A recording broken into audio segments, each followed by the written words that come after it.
Hello, everybody. Josh Brown here, back for another great episode on Franchise Euphoria. Well, today's episode is brought to you by IndieFranchiseLaw.com, a leading resource in the franchise space to help you if you're considering buying a franchise, turning your business into a franchise, or growing your business through a licensing or franchise structure. So go on, check it out, IndieFranchiseLaw.com. I think you'll find a lot of valuable and free information as you continue to kind of weigh franchising and licensing and the growth of your business. Without further ado, I hope you enjoy today's episode. On today's episode of Franchise Euphoria, I'm thrilled to welcome Brynson Smith. He's the Director of Franchise Sales for UBreakiFix. If you've listened to the show for a long period of time, I had on another VP of Franchise Development for UBreakiFix back in 2015, Todd Evans. And so now Brynson's coming on to really talk specifically about his role in developing franchise sales. He's a sales and franchise consultant with a strong background in helping entrepreneurs break into the world of franchising, as well as helping established franchise owners diversify their portfolio. His most recent venture is working as the director of franchise sales for UBreakiFix. And it's a really interesting interview, first and foremost, to see that they continue to grow dramatically. I mean, I think now UBreakiFix has, he indicates, over 580 stores open and another 500 in development. They were recently acquired by Assurian, essentially a large insurance type company, back in August of 2019. And they continue to grow and evolve and develop the brand. And we have a really interesting conversation about how you do that, how you find the right franchisees, how you grow a brand, and how things have changed for them in the midst of COVID. So hope you enjoy this interview as much as I did with Brynson Smith. Brynson, welcome to Franchise Euphoria. How you doing? I'm doing great. How are you doing? I'm doing great, man. So I got UBreakiFix back in the house at Franchise Euphoria. I was looking back and it looks like I interviewed the VP of franchising back in 2015 and we talked about all sorts of good stuff. So if anybody wants to hear that initial interview, you can go back in the archives and just search for UBreakiFix and you'll pull it up. But it was a great interview in sort of the model, the UBreakiFix model and everything. Obviously, a lot's happened between 2015 and today. For sure. Not the least of which is COVID-19, Right. retail shopping, but you're a director of franchise sales. So I thought it'd be really beneficial and fantastic to kind of focus this interview on what it's like to be the director of franchise sales for a franchise system that, you guys have over 570 locations at this point? Yeah, we're at 580 as of today, 581 stores open. They're open. How many are in development? So we've got almost 500 in addition to the 581 that have been sold. So we're just at basically right over 1,000 stores when you factor open and stores awarded as well. But so that in and of itself just blows my mind. Because I have an idea of how that works, but for a lot of people, they just hear like, you got 580 some open, you got 500 and some in the how do you get 500 and some in the pipeline? And how do you open all those at this? Like, how does that even work? Well, I'll say UBreakiFix has made it very easy for me and my team to do this over the last 6 years. You know, we've got a great opportunity and I think that helps. And, you know, I'll say, I think the biggest thing for, you know, me and my team is belief. We believe 100% in what we're doing and the opportunity that we're discussing with, you know, candidates day in and day out. You know, so much so that for me, you know, I've got family in the business. You know, my mom is a franchisee, my brother's a franchisee, my cousin. I've got a lot of family You got involved. some pressure there, Brynson. Yeah. And believe it or not, they still talk to me, which is great.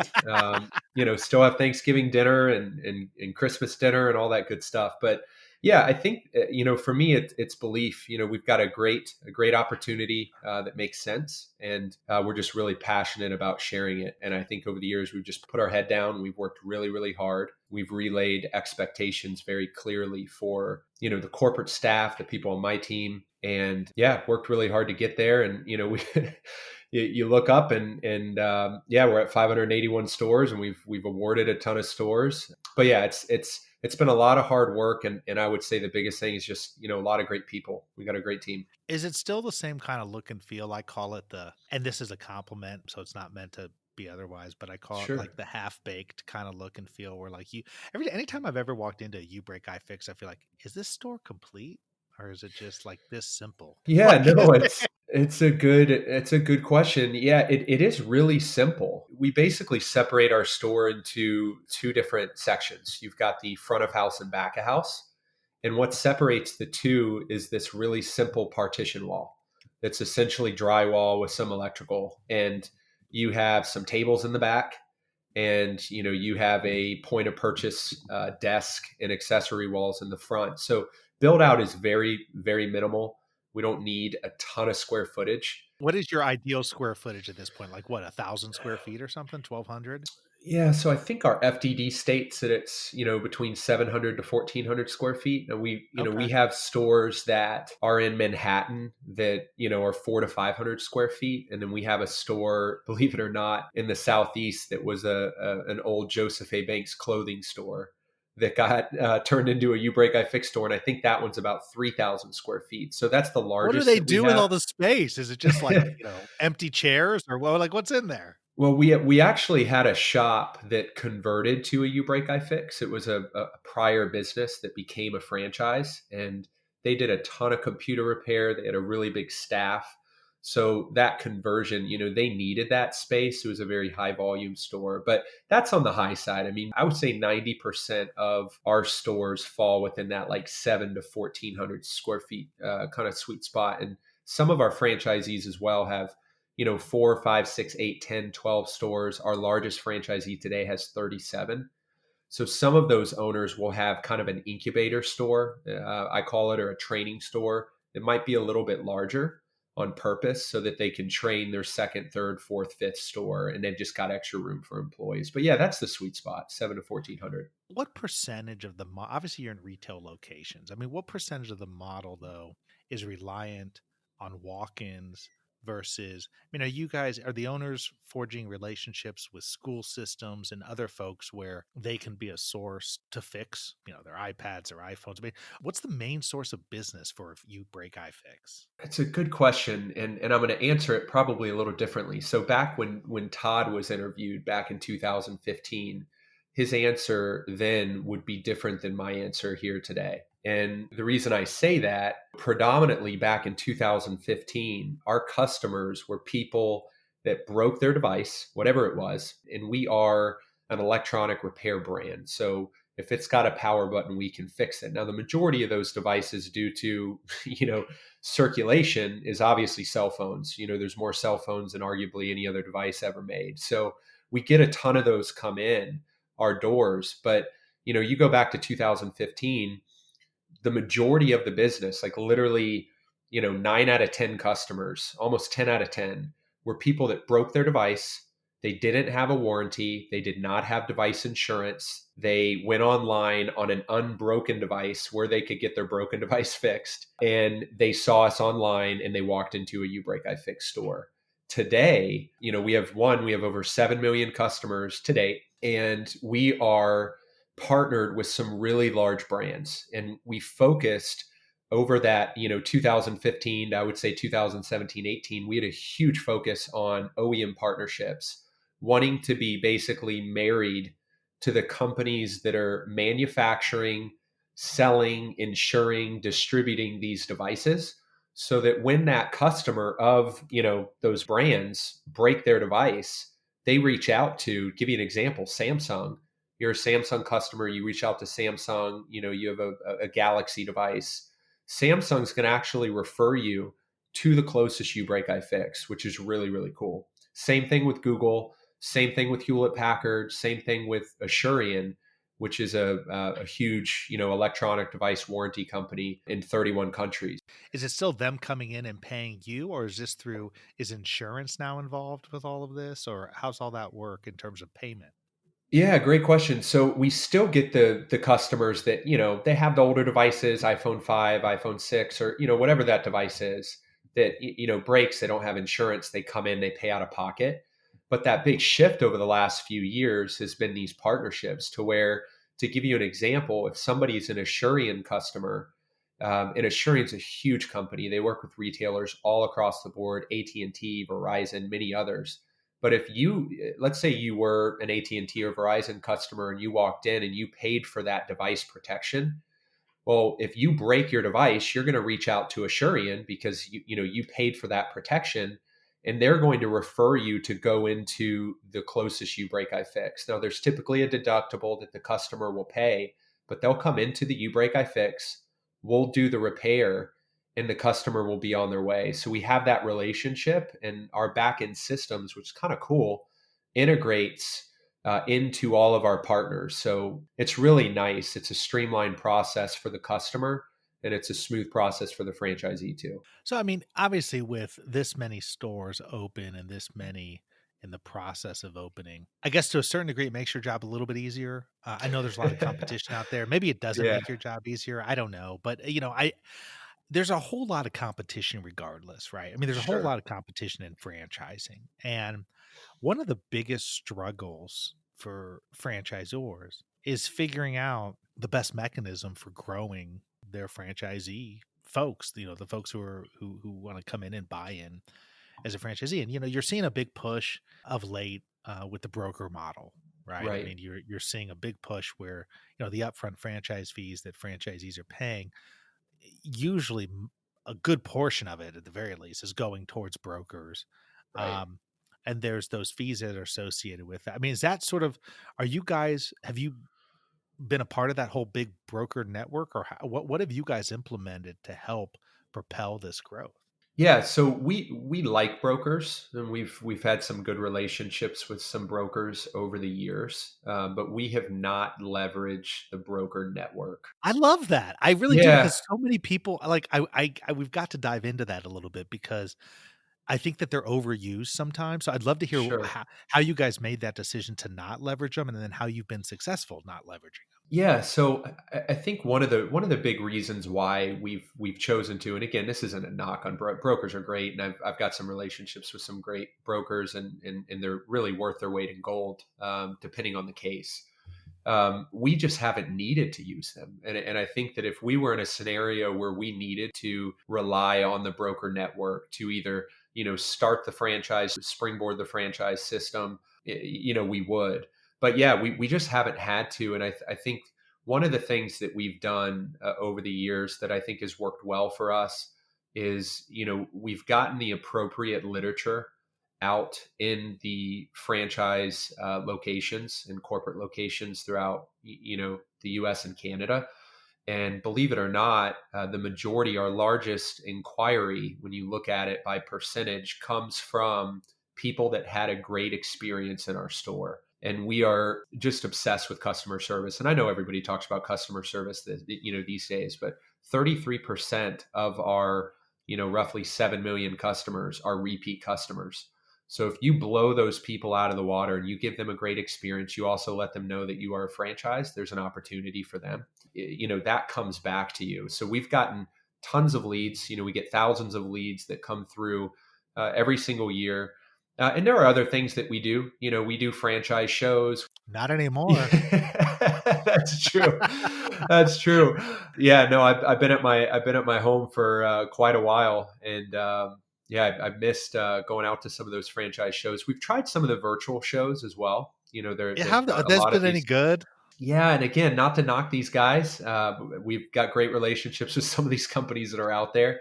Haven't had really any great results with any of those virtual shows so far. I know, because Uh, some things just have to be in yeah, person, right? Don't you I think? Like, agree. I like the idea, but I've been invited to so many of the virtual franchise stuff, and I'm with you. I don't want to knock it. I love the creativity. I love the ingenuity of it, but I'm like, I'm not all that interested, because I mean, I like going to a place, mingling with I people, agree. seeing people in person.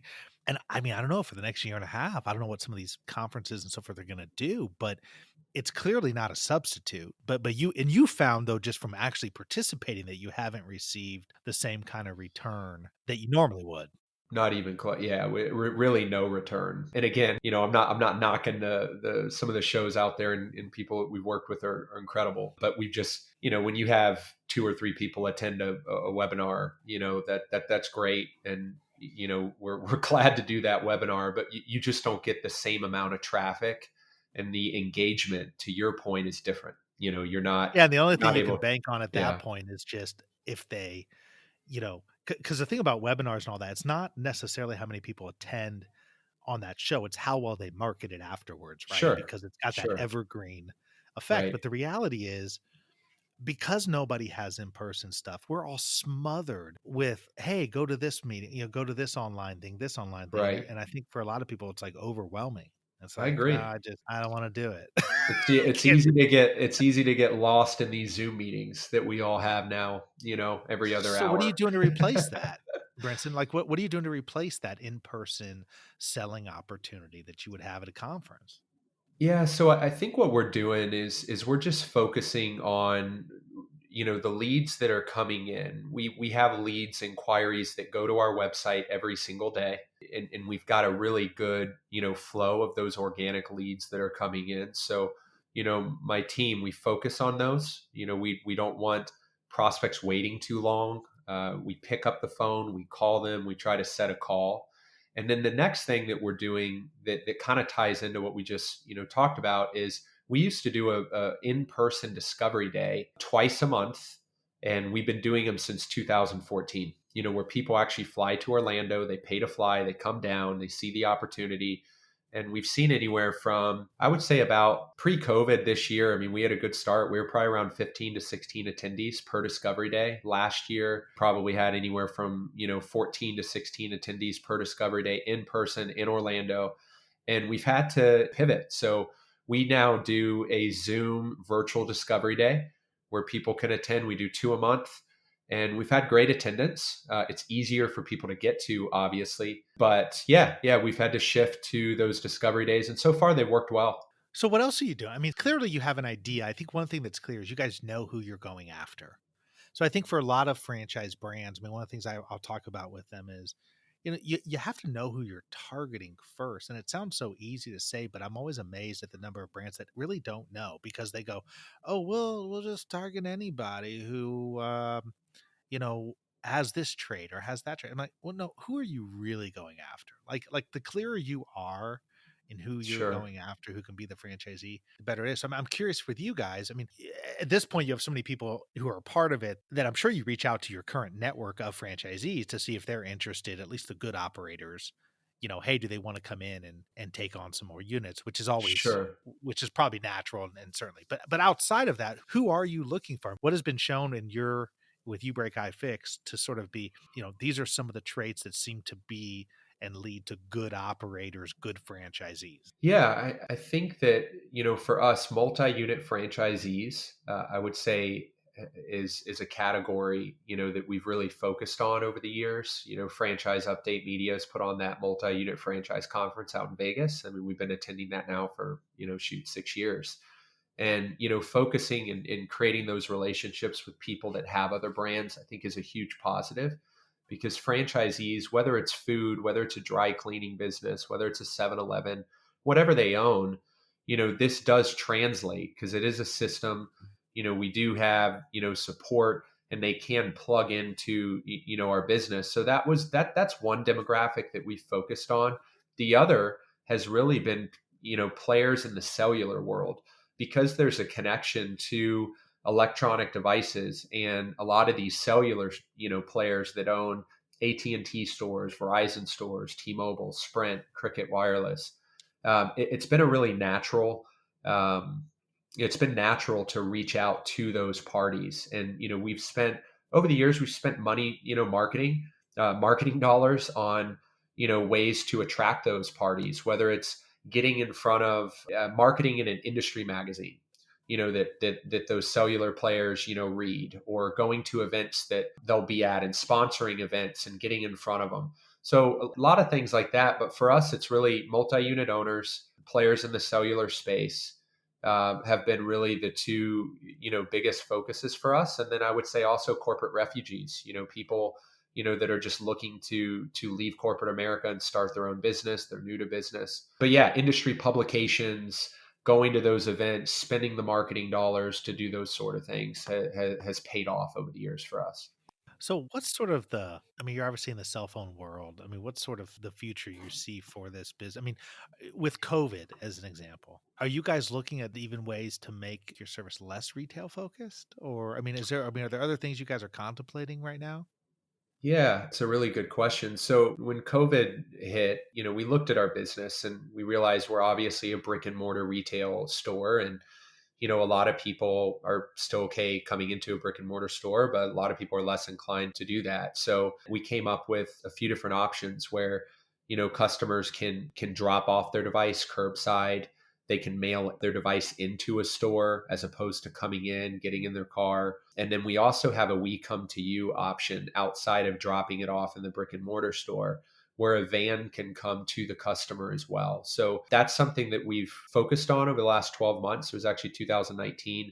We rolled out a mobile opportunity that's connected to the UBreakiFix opportunity. And that's been awesome, to see. And yeah, kind of an interesting side note, when you look at where we are through the end of July, we're actually 20% up year over year versus where we were last year in gross sales. So our company, I think too, being an essential service was really positive for us. Sure. Most of our doors stayed open. There were some employee issues surrounding employees getting sick or not coming in and owners having to close stores. And I think every franchisee has, probably had some issues with employees over the last 4 to 6 months. But overall, we were very fortunate that we weren't impacted like some of the other retail brands were. So as we finish up here, I'm just kind of curious. So in your role as director of franchise sales, once the sale is made, once you bring that Sure. franchisee on, do you then pass it on to the operational team, or are you still involved until the store is up and going, and maybe even beyond that?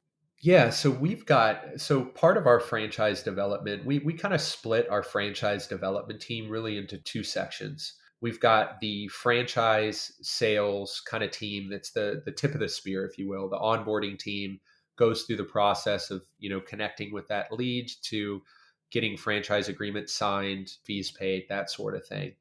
Once the owner has come forward and they've signed agreements and they're welcome to the family, we pass them over to our development team, which is really kind of the back end of the development team.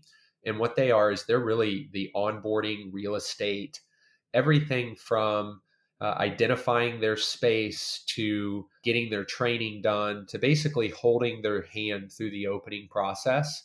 That team member does. So we do kind of a soft handoff to that development team. And yeah, a gal named Ryan Frost heads up the real estate development for us. She's awesome. And they do a great job of getting doors open very quickly. Well, Brinson, it's been fun talking to you, man. Thanks for having me, man. Talked to Todd back in 2015. We got you in 2020. We got the growth just continues. I'll have to look back on that episode. I can't remember what the number of stores opened. I know we discussed it at that time, but I thought maybe it was in the 200s at that Yeah, it was point. probably somewhere between 150 and 225. It was probably somewhere in that sweet spot. So yeah, a lot of growth over the years. Yeah. So, well, I really appreciate you coming on. I mean, if anybody wants to learn more about it, they can go to ubreakifix.com, find you on Facebook, Twitter, Instagram, YouTube. I'm sure you just Google UBreakiFix and there'll be a whole bunch of stuff pop up there. And I wish you continued success, man. Things are going well, and I appreciate you coming on the show. Thank you so much for having me, Josh. Really appreciate it, man. Thank you so much for tuning in for another episode of Franchise Euphoria. If you enjoyed this episode or have enjoyed the podcast in general, I would really appreciate it if you could go to iTunes and leave me a rating and review. It really helps to get this podcast out to more and more people. So the easy way to do it is go to iTunes and in the search box, put in Franchise Euphoria. You will then see my cover art and you click on my smiling face that says Franchise Euphoria and then click on the link that says ratings and reviews. It's that simple, but boy, oh boy, does it mean the world to me when people leave ratings and reviews. And like I said, it really helps get the show out there. Once again, would love it if you would go to iTunes and leave a rating and review if you enjoyed this episode or other episodes of the show. And until the next time, happy franchising.